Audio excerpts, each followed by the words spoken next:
ನಮಸ್ಕಾರ ವೀಕ್ಷಕರೇ, ನ್ಯಾಷನಲ್ ಟಿವಿಗೆ ಸ್ವಾಗತ. ನಾನು ಸ್ವಾತಿ ಸಾಲ್ಯನ್. ನಿನ್ನೆ ಅಷ್ಟೇ ಡೆವಿಲ್ ಸಿನಿಮಾ ರಿಲೀಸ್ ಆಗಿದೆ.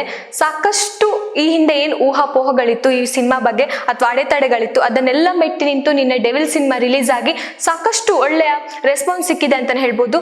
ಯಾಕಂದ್ರೆ ನಿನ್ನೆ ಆ ಒಂದು ಜನರ ಮುಂದೆ ಅಂದ್ರೆ ಥಿಯೇಟರ್ ಮುಂದೆ ಜನರ ಇದ್ದಂತಹ ಒಂದು ಕ್ರೇಜ್ ಏನಿದೆ ಅಥವಾ ಪಟಾಕಿ ಹೊಡೆಯೋದಾಗಿರ್ಬೋದು, ಈ ತರ ತುಂಬಾ ಸಿಕ್ಕಾಪಟ್ಟೆ ಕ್ರೇಜ್ ಏನಿದೆ ನಿನ್ನೆ ಸಿಕ್ಕಾಪಟ್ಟೆ ಇತ್ತು. ಆಮೇಲೆ 2 ವರ್ಷದ ನಂತರ ದರ್ಶನ್ ಅವರು ತೆರೆ ಮೇಲೆ ಕಾಣ್ತಿದ್ದಾರೆ ಅಂತ ಹೇಳ್ಬೋದು. ಕಾಟೇರ ಆದ್ಮೇಲೆ ಇದೆ ಮತ್ತೆ ಕಾಣಿಸ್ಕೊಳ್ತಿರೋದು. ಸೊ ಇನ್ನೇನ್ ಸಿನಿಮಾ ಆಗಿದೆ, ಕಾಟೇರ ಆಗಿರ್ಬೋದು, ಕ್ರಾಂತಿ ಆಗಿರ್ಬೋದು, ಇದಕ್ಕೆಲ್ಲ ಎಷ್ಟು ಒಳ್ಳೆ ರೆಸ್ಪಾನ್ಸ್ ಸಿಕ್ಕಿದ್ದು. ಸೊ ಹಾಗೆ ನಿನ್ನೆ ಸ್ಟಾರ್ಟಿಂಗ್ ಅಲ್ಲೂ ಕೂಡ ಸಿಕ್ಕಾಪಟ್ಟೆ ಒಳ್ಳೆ ರೆಸ್ಪಾನ್ಸ್ ಸಿಕ್ಕಿದೆ. ಆಮೇಲೆ ಸಿನಿಮಾ ನೋಡ್ಕೊಂಡು ಬಂದವರು ಕೂಡ ಅಷ್ಟೇ, ಸಿನಿಮಾ ತುಂಬಾ ಚೆನ್ನಾಗಿದೆ. ಇದರಲ್ಲಿ ದರ್ಶನ್ ಅವರ 2 ಪಾತ್ರಗಳಿದೆ, ಅಂದ್ರೆ ದರ್ಶನ್ ಅವರು ಡುವೆಲ್ ಪರ್ಸನಾಲಿಟಿಯನ್ನ ಇಲ್ಲಿ ಕಾಣ್ಬಹುದು, ಆ ತರ ಒಂದು ಮಾತುಗಳಿದೆ. ಸೊ ಪ್ರೇಕ್ಷಕರು ಎಲ್ಲೂ ಕ್ಲೂ ಅನ್ನ ಬಿಟ್ಕೊಟ್ಟಿಲ್ಲ, ಇನ್ನಷ್ಟು ನಮ್ಗೆ ಏನ್ ಕುತೂಹಲವನ್ನ ಹೆಚ್ಚಿಸ್ತಿದ್ದಾರೆ ಅಂತಾನೆ ಹೇಳ್ಬೋದು. ಸೊ ಈ ಕಾರಣಕ್ಕಾಗೂ ಸಿನಿಮಾವನ್ನ ನೋಡ್ಬೇಕು ಅನ್ನೋ ಕ್ಯೂರಿಯಾಸಿಟಿ ಎಲ್ಲರಲ್ಲೂ ಬರೋದಂತೂ ನಿಜ. ಯಾಕಂದ್ರೆ ಈ ಟ್ರೈಲರ್ ಏನ್ ಹಿಂದೆ ಟ್ರೈಲರ್ ಬಿಟ್ಟಿದ್ರು, ಆ ಟ್ರೈಲರ್ ಅಲ್ಲೇ ಸಾಕಷ್ಟು ಹಿಂಟ್, ಅಂದ್ರೆ ಒಂದು ಕೂಡ ಹಿಂಟ್ ಅನ್ನ ಬಿಟ್ಟು ಕೊಡದೆ ಆ ಸಿನಿಮಾವನ್ನ ಹೋಗಿ ನೋಡ್ಲೇಬೇಕು ಅನ್ನೋ ಒಂದು ಕ್ಯೂರಿಯಾಸಿಟಿನ ಹುಟ್ಕೊಡ್ಸಿದ್ರು. ಸೊ ಆ ಒಂದು ಕ್ಯೂರಿಯಾಸಿಟಿ ಬಿಲ್ಡ್ ಆಗಕ್ಕೆ ನಮ್ಗೆ ಆ ಒಂದು ಟ್ರೈಲರ್ ಕಾರಣ ಆಗಿತ್ತು. ಸೊ ಆ ಟ್ರೈಲರ್ ಅಲ್ಲಿ ಯಾವುದೇ ಒಂದು ಕ್ಲಿಪ್ ಆಗಿದ್ರು ಸಹ, ಆ ಒಂದು ದರ್ಶನ್ ಅವರ ವಾಕಿಂಗ್ ಆಗಿರ್ಬೋದು ಅಥವಾ ಅವರೊಂದು ಕೆಲವೊಂದು ಡೈಲಾಗ್ ಆಗಿರ್ಬೋದು, ಈ ಒಂದು ಏನಿದೆ ಅದೆಲ್ಲ ಆ ಒಂದು ಟ್ರೈಲರ್ ಅಲ್ಲಿ ನೋಡಿದಾಗ ನಮ್ಗೆ ಸಿಕ್ಕಾಪಟ್ಟೆ ಒಂಥರ ಕುತೂಹಲವನ್ನೇ ಕಾಣಿಸ್ತೈತಿ. ಯಾಕಂದ್ರೆ ಆ ಸಿನಿಮಾದಲ್ಲಿ ಒಂದು ಟ್ರೈಲರ್ ಅಲ್ಲೇ ಹೀಗಿರುತ್ತೆ, ಸಿನಿಮಾದಲ್ಲಿ ಯಾವ ತರ ಇರ್ಬೋದು, ಯಾವ ತರ ಇದನ್ನ ಪೋರ್ಟ್ರೇ ಮಾಡಿದ್ದಾರೆ ಅಂದ್ರೆ ದರ್ಶನ್ ಅವರು ಡುವೆಲ್ ಶೇಡ್ ಅಲ್ಲಿ ಕಾಣಿಸ್ಕೊಳ್ಳೋದು ಸಿನಿಮಾ ಅಂದ್ರೆ ಟ್ರೈಲರ್ ಅಲ್ಲಿ ಅಲ್ಪ ಎಲ್ಲೋ ಗೊತ್ತಾಗುತ್ತೆ. ಬಟ್ ಆ ಒಂದು ನಿಜಾನ ಅದು ಅಥವಾ ಆ ಒಂದು ಇಬ್ರು ಆಕ್ಟಿಂಗ್ ಇದೆಯಾ, ಇಬ್ರು ಕ್ಯಾರೆಕ್ಟರ್ ಅನ್ನ ದರ್ಶನ್ ಅವ್ರಂದ್ರೆ ಒಂದೀಗ ಏನೋ ಒಂದು ಕ್ಯಾರೆಕ್ಟರ್ ರಿವೀಲ್ ಆಗಿದೆ. ಈಗ ದರ್ಶನ್ ಅವರ ಪಾತ್ರ ಏನಿದೆ, ಧನುಷ್ ಮತ್ತೆ ಡೆವಿಲ್ ಇಬ್ರು ಬೇರೆ ಬೇರೆ ಅನ್ನೋ ಒಂದು ಪಾತ್ರ ಇತ್ತು. ಬಟ್ ನಿನ್ನೆ ಹೇಳಿದ್ ನೋಡಿದ್ರೆ ಅಲ್ಲಿ ಬೇರೆನೆ ಇನ್ನೊಂದು ಪಾತ್ರ ಇದೆ ಅಂತಾನೆ ಹೇಳ್ಬೋದು. ಯಾಕಂದ್ರೆ ಪ್ರೇಕ್ಷಕರು ಅಷ್ಟು ಕ್ಯೂರಿಯಾಸಿಟಿಯಲ್ಲಿ ಇದ್ರು.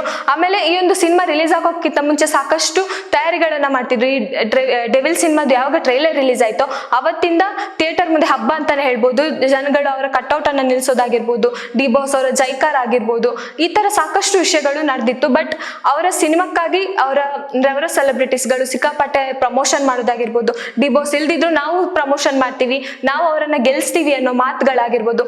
ಈ ವಿಷಯವಾಗಿ ಹಿಂದೆ ಅವರ ಬಗ್ಗೆ ಕೆಲವೊಂದು ಊಹಾಪೋಹಗಳಾಗಿತ್ತು.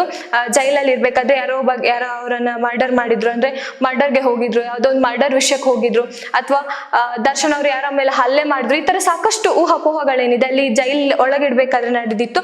ಸೊ ಅದಕ್ಕೆಲ್ಲ ವಿಜಯಲಕ್ಷ್ಮಿ ಅವರು ಕ್ಲಾರಿಟಿಯನ್ನ ಕೊಟ್ಟಿದ್ದಾರೆ. ಸೊ ಆ ಇದ್ರಲ್ಲೇ ಒಂದು ಮೆಸೇಜ್ ಅನ್ನ ಕೂಡ ಕಳಿಸಿದ್ದಾರೆ ದರ್ಶನ್ ಅವರು. ಏನಂತ ಅಂದ್ರೆ ಅವರ ಒಂದು ಭಾವನಾತ್ಮಕ ಸಂದೇಶ ಇದೆಯಲ್ಲ, ಸಿನಿಮಾವನ್ನ ಗೆಲ್ಸಿ, ಸಿನಿಮಾವನ್ನ ನೋಡಿ ತುಂಬಾ ಚೆನ್ನಾಗಿದೆ, ಆ ತರ ಒಂದು ಭಾವನಾತ್ಮಕ ಸಂದೇಶವನ್ನ ಅವರ ಸೆಲೆಬ್ರಿಟೀಸ್ ಗಳಿಗೆ ಕಳಿಸಿರ್ತಾರೆ. ಸೊ ಆ ಒಂದು ಕಾರಣಕ್ಕಾಗಿ ಇನ್ನೂ ಕ್ಯೂರಿಯಾಸಿಟಿ ಹುಟ್ಕೊಳ್ಳುತ್ತೆ ಅಂತಾನೆ ಹೇಳ್ಬೋದು. ಇದರಲ್ಲಿ ರಚನಾ ರೈ ಅವರಾಗಿರ್ಬೋದು, ಸಾಕಷ್ಟು ಜನರ ಒಂದು ತಾರಾ ಬಳಗನೆ ಇದೆ ಈ ಒಂದು ಸಿನಿಮಾದಲ್ಲಿ. ಅಚ್ಯುತ್ ಅವರಾಗಿರ್ಬೋದು, ಇದೆಲ್ಲ ಪಾತ್ರಗಳು ಸ್ವಲ್ಪ ಟ್ವಿಸ್ಟಿಂಗ್ ಅಂತಾನೆ ಹೇಳ್ಬೋದು. ಎಲ್ಲಾ ಪಾತ್ರಗಳನ್ನು ನೋಡಿದಾಗ ನಮ್ಗೆ ಟ್ರೈಲರ್ ಅಲ್ಲಿ ನೋಡಿದಾಗ ಎಲ್ಲಾ ಪಾತ್ರಗಳು ಟ್ವಿಸ್ಟಿಂಗ್ ಅಂತ ಅನಿಸ್ತಿತ್ತು. ಬಟ್ ನಿನ್ನೆ ಸಿನಿಮಾ ರಿವ್ಯೂ ನೋಡಿದಾಗ ಎಲ್ಲರೂ ತುಂಬಾ ಚೆನ್ನಾಗಿದೆ, KGF ಅನ್ನ ಮೀರ್ಸೋಂತ ಸಿನಿಮಾ, ಕಾಂತಾರ ಚಾಪ್ಟರ್ 1 ಅನ್ನ ಮೀರ್ಸೋಂತ ಸಿನಿಮಾ ಅಂತ ತುಂಬಾ ಜನ ಹೇಳ್ತಾರೆ. ಸೊ ಅಲ್ಲಿ ಸಿನಿಮಾ ಗಳಿಕೆಯು ಕೂಡ ಅಷ್ಟೇ 20 ಕೋಟಿ ಅಂತ ದಾಟಿದೆ ಅಂತಾನೆ ಹೇಳ್ಬೋದು. 20 ಕೋಟಿ 30 ಕೋಟಿ ಅಷ್ಟು ದಾಟಿದೆ ನಿನ್ನೆ.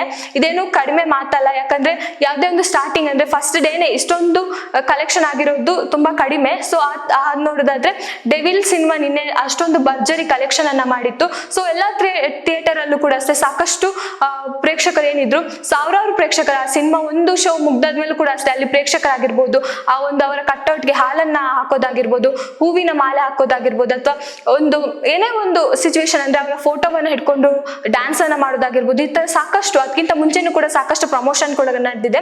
ಸೊ ಇನ್ನು ಈ ಡೆವಿಲ್ ಸಿನಿಮಾ ಮಾರ್ಕ್ ಬರೋ ತನಕ ಒಂದು ಕೆಲವೊಂದು ಮಾತಿದೆ. ಸೊ ಅದೆಷ್ಟು ನಿಜ ಎಷ್ಟು ಸುಳ್ಳು ಅಂತ ಗೊತ್ತಿಲ್ಲ. ಡೆವಿಲ್ ಸಿನಿಮಾ ಇನ್ನು ಮಾರ್ಕ್ ಬರೋವರೆಗಷ್ಟು ಮಾತ್ರ ಇನ್ನು ಅದ್ರ ಹೈಪ್ ಕಮ್ಮಿ ಆಗುತ್ತೆ ಅಂತ ಒಂದು ಮಾತಿದೆ. ಸೊ ಇಲ್ಲಿ ಮಾರ್ಕ್ ಬಂದ್ಮೇಲೆ ಡೆವಿಲ್ ನ ಹೈಪ್ ಕಮ್ಮಿ ಆಗುತ್ತಾ ಅಂತ ನೋಡ್ಬೇಕು. ಯಾಕಂದ್ರೆ ಈಗ ಇರೋ ಕ್ರೇಜ್ ಏನಿದೆ, ಈಗ ಡೆವಿಲ್ ಸ್ಟಾರ್ಟಿಂಗ್ ಏನ್ ಕೊಟ್ಟಿದ್ದಾರೆ ಡೆವಿಲ್ ಅಲ್ಲಿ, ಸೊ ಆ ಡೆವಿಲ್ ಅನ್ನ ನೋಡಿದಾಗ ಸಿಕ್ಕಾಪಟ್ಟೆ ಇದು ತುಂಬಾ 100 days ಓಡೋದಂತ ಪಕ್ಕ ಅನಿಸ್ತಿದೆ. ಸೆಲೆಬ್ರಿಟಿ ಅಂದ್ರೆ ಅವರ ಫ್ಯಾನ್ಸ್ ಗಳು ಹೇಳಿರೋ ರೀತಿ ಅಥವಾ ಅವರ ಅಭಿಮಾನಿಗಳು ಸಿನಿಮಾ ನೋಡ್ಕೊಂಡವರು ಹೇಳಿರೋ ಮಾತು ನೋಡಿದ್ರೆ ಇದು 100 days ಅಲ್ಲ, ಇನ್ನು 200 days, 1 ವರ್ಷ ಥಿಯೇಟರ್ ಅಲ್ಲಿ ಓಡುತ್ತೆ ಅನ್ನೋ ಮಾತುಗಳು ಹೇಳ್ತಾರೆ. ಆಮೇಲೆ ಈ ಸಿನಿಮಾದಲ್ಲಿ ದರ್ಶನ್ ಅವರ ಪಾತ್ರವನ್ನ ಕೆಲವೊಬ್ರು ರಿವೀಲ್ ಮಾಡಿದ್ರು. ಸೊ CM ಅನ್ನೋ ಪಾತ್ರ ಆ ತರ ಒಂದು ರಿವೀಲ್ ಮಾಡ್ತಾರೆ. ಸೊ ನಿಜ ಜೀವನದಲ್ಲೂ ದರ್ಶನ್ ಅವರು CM ಆಗ್ಬೇಕು ಅನ್ನೋದು ಕೆಲವರು ಆಶೆಯನ್ನ ಪಟ್ಟಿದ್ದಾರೆ. ಸೊ ಇನ್ನು CM ಆದ್ರೆ ದರ್ಶನ್ CM ಆದ್ರೆ ಮೂವಿ ಮಾಡೋ ಹಾಗಿಲ್ವಾ ಅಂತ ಕೆಲವೊಂದು ಪ್ರಶ್ನೆಗಳು ಬಂದಿದೆ. ಸೊ ಇದೆಲ್ಲ ನೋಡಿದಾಗ ದರ್ಶನ್ ಅವರ ಕ್ರೇಜ್ ಏನಿದೆ ಅದು ತುಂಬಾನೇ ಇದೆ. ಅಂದ್ರೆ ಅವರು ಜೈಲಲ್ಲಿ ಇದ್ರು ಕೂಡ ಅವರ ಒಂದು ಸಿನಿಮಾವನ್ನ ಗೆಲ್ಲಿಸ್ಬೇಕು ಅಂತ ಅವರ ಫ್ಯಾನ್ಸ್ ಏನ್ ಕಾಯ್ತಿದ್ದಾರೆ. ಸೊ ಅದೆಲ್ಲೋ ಒಂದ್ ಕಡೆ ಈ ರೇಡ್ತಿದೆ ಅಂತಾನೆ ಹೇಳ್ಬೋದು. ದರ್ಶನ್ ಅವ್ರು ಇಲ್ದಿದ್ರು ಅವರ ಸಿನಿಮಾ ಇಲ್ಲಿ ಗೆಲ್ತಾ ಇದೆ.